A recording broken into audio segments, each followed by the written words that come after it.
પહેલાં તો બુધવારે આપણે કોફોર્સના કાઉન્ટરની ચર્ચા કરી હતી અને તમે 9:30 વાગે તે દિવસે રજા લીધી, ત્યારબાદ જ સ્ટોકની અંદર ટાર્ગેટ અચીવ થતા દેખાયા હતા. તો આજે હવે ખાસ કરીને કયા સ્ટોક પર તમારી ફોકસ રહેશે? આજે બે કાઉન્ટર પર રહેશે. સૌથી પહેલો બાયકોલ જે રહેશે એ ડિફેન્સ પેક્ટેજ રહેશે, એ છે બીડીએલ પર. બીડીએલ પર અમે અમારા ક્લાયન્ટને રિકમેન્ડ કરેલો છે આ કાઉન્ટર બી. ઓવરઓલ આપણે જોઈએ તો છેલ્લા 2 અઠવાડિયાની અંદર આ કાઉન્ટરે ડાઉનસાઇડમાં એક બેઝ બનાવ્યો છે. અપસાઇડના લેવલથી આપણે જોઈએ તો 2000ના લેવલથી કન્ટિન્યુઅસલી એક ઘટાડો આવતો આપણને જોવા મળ્યો હતો. બટ છેલ્લા 2-3 અઠવાડિયાથી આપણે જોઈશું તો કાઉન્ટરમાં એક ડાઉનસાઇડમાં બેઝ બનતા પણ જોવા મળ્યો છે. તો હવે જ્યાં સુધી આ કાઉન્ટર ડાઉનસાઇડમાં 1450નો લેવલ પાછો બ્રેક ન થતો ત્યાં સુધી એવું કંઈ મેજર આપણને નેગેટિવ ઇમ્પેક્ટ આપણને આ કાઉન્ટરમાં જોવા નહીં મળે.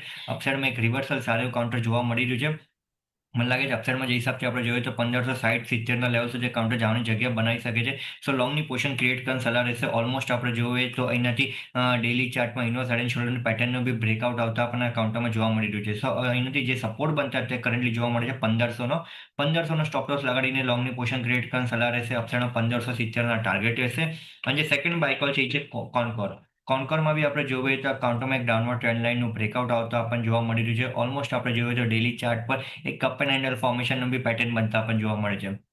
જે હિસાબથી સપોર્ટ બની રહ્યો છે અત્યારે કાઉન્ટર માટે એ આપણે જોઈએ તો 546ના સ્ટોપ લોસથી લોંગની પોઝિશન ક્રિએટ કરવાની સલાહ રહેશે 564ના ટાર્ગેટ્સ માટે. એટલે જુઓ, ખાસ કરીને સૌથી પહેલાં તો ભારત ડાયનામિક્સ પર તમારે એક નજર રાખવાની છે. 1570ના એક લક્ષ્યાંક તમને અહીંયા આવતા જોવા મળશે અને 1500નો સ્ટોપ લોસ અહીંયા તમે ધ્યાનમાં રાખજો. એક ડિફેન્સ પેકમાં જેમ આપણે ચર્ચા કરી સારી એવી તેજી છે, તેમને અગાઉ મસગાંવ અને એચએલની પણ વાત કરી, પરંતુ અહીંયાથી જો તમારે કોઈ સ્ટોક ખાસ ધ્યાનમાં રાખવો હોય તો ભારત ડાયનામિક્સ છે અને બીજો કાઉન્ટર કોન્કોરનો છે કે જ્યાં આગળ તમને ખરીદારીની સલાહબંધી દેખાઈ રહી છે. એટલે એના પર એક ફોકસ અહીંયાથી તમે રાખતા રહેજો. લેવલ્સ ખાસ કરીને અત્યારે તમારી સ્ક્રીન પર કોન્કોરને લઈને આવશે 546નો સ્ટોપ લોસ, 568ના ટાર્ગેટ સાથે, એટલે એના પર એક નજર રાખતા રહીશું. પરંતુ આગળ વધીને અન્ય સ્ટોક પર ચર્ચા કરવી છે. એમાંથી જો એક ગેલનું કાઉન્ટર છે, ગઈકાલે પણ અહીંયા અમુક બ્રોકરેજ રિપોર્ટને પગલે તેજી હતી, આજે પણ એક તેજી સાથેનો કારોબાર છે અને આખું અઠવાડિયું ગેલ માટે સારું રહ્યું છે.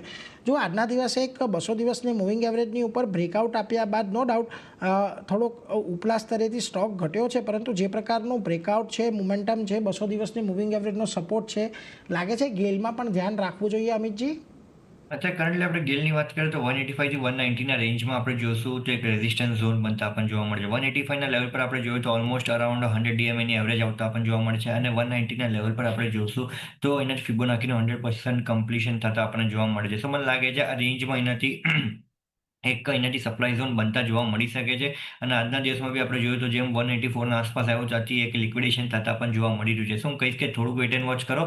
185 થી 119 રેન્જમાં જેમાં કાઉન્ટર સ્ટેબલ થાય છે ત્યારબાદ લોંગની પોઝિશન ક્રિએટ કરવી જોઈએ. એટલે જુઓ, ખાસ કરીને અહીંયાથી ધ્યાન રાખજો. 185ની ઉપર નીકળે એટલે અહીંયાથી એક પોઝિશન ક્રિએટ કરી શકો છો ગેલની અંદર, એટલે એના પર એક ખાસ નજર રહેશે. બીજું એક કાઉન્ટર એનબીસીસીનું છે. જુઓ, આજે એક સારા સમાચાર હતા અને સારા સમાચાર બાદ આજે સ્ટોકમાં આપણને એક શરૂઆતી તેજી પણ જોવા મળી હતી.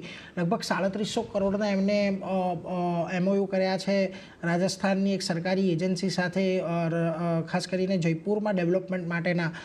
પરંતુ જો આજના દિવસે 110 પાસેથી આ સ્ટોક આપણને વેચવાલી દર્શાવતો દેખાયો છે ને 110 અહીંયા ક્વાઇટ એક બહુ મોટું રેઝિસ્ટન્સ રહ્યું છે છેલ્લા ઘણા દિવસોની અંદર.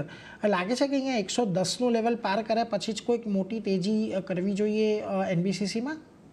એટલે 110 થી 11ના વચ્ચે આપણે જોઈએ તો થોડુંક સપ્લાય ઝોન બનતા પણ જોવા મળે છે અને જે હિસાબથી આપણે જોઈએ તો ડબલ ટોપ બી વીકલી ચાર્ટના હિસાબથી 111ના આસપાસ બનતા પણ જોવા મળે છે. સો 111નો ઉપર નીકળે છે ત્યારબાદ લોંગની પોઝિશન ક્રિએટ કરવી જોઈએ. ત્યારબાદ એક મોમેન્ટમ પિકઅપ થતા પણ જોવા મળશે અને ફ્રેશ લોંગની પોઝિશન ઇનિશિએટ થતા જોવા મળશે. સો હું કહીશ કે નથી જેના આગળ બી લોંગની પોઝિશન છે એકાઉન્ટે પોઝિશન હલકી કરવી જોઈએ. ચાર્ટ સ્ટ્રક્ચર નેગેટિવ નથી લાગી રહ્યો.